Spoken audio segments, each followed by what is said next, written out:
जी हां, देश पिछले 8 दिनों से एक ऐसी लाइन में खड़ा है जहां जिंदगी की जंग लड़ी जाती है। वो लाइन है नोट की। जिसे मिल गया वो जीत गया, जिसे नहीं मिला उसकी मौत तक हो जाती है। इस नोट के लिए देश में हर तरफ अफरा तफरी का माहौल है। कभी लाइन में खड़े लोगों की सांसें रुक जाती हैं तो कभी खुद के पैसे के लिए लाठी डंडे खाने पड़ते हैं। हालात इतने बुरे हैं कि कैश की किल्लत की वजह से कई घरों में अर्थियां तक नहीं उठ पा रही हैं।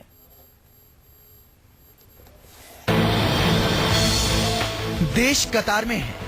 लोग भूखे प्यासे सुबह से बैंक के बाहर खड़े हो जाते हैं इस उम्मीद से कि उनका नंबर आ जाएगा, लेकिन इसका एक साइड इफेक्ट भी है। लोगों की कतारों में खड़े खड़े मौतें हो जा रही हैं। हाथ में नोट है लेकिन वो किसी काम के नहीं। उल्टा नोट के बदले जा रही है सिर्फ जान।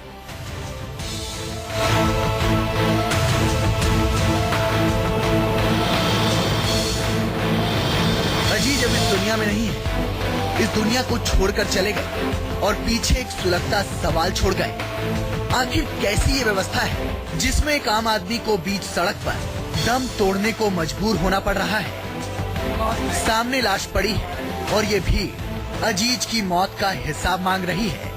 हिसाब मांग रही है उन व्यवस्थापकों से जो नोट के बदले बांट रहे हैं मौत। अजीज मेरठ के गोलाकुआं में स्टेट बैंक ऑफ इंडिया के बाहर लाइन में सुबह से भूखे प्यासे लगे थे। घर में रखे 500-500 के 2000 नोट को बदलने के लिए सुबह 6 बजे घर से रवाना हुए, लेकिन अजीज जिंदा नहीं लौट सके। जिस नोट की लाइन में खड़े थे वो नोट की लाइन उनकी मौत का सबब बन गया।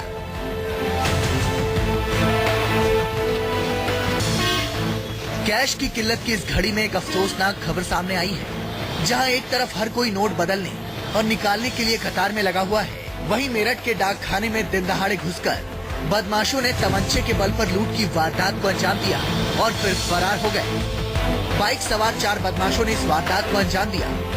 घटना के 20 मिनट बाद पहुंची पुलिस जांच में जुटी है।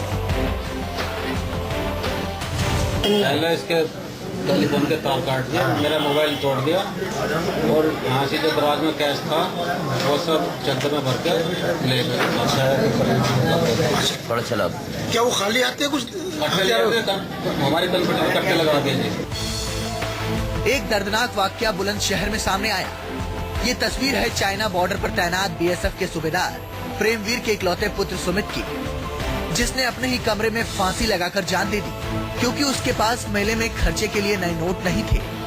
उसके पास जो घर से मिले 1000 के नोट थे वो बेकार हो चुके थे। सुमित 1000 के नोट को बदलने के लिए बैंक भी गया था, लेकिन बैंक बंद था। बच्चा 2-3 दिन गया बैंक, उसको पैसे नहीं मिल पाए चेंज। उसके जब चेंज नहीं मिल पाए उसके चलते उसने अपना सुसाइड कर लिया। एक छोटा सा ब्रेक ले रहे हैं जागो इंडिया में और जल्द लौटते हैं कुछ और खबरों के साथ।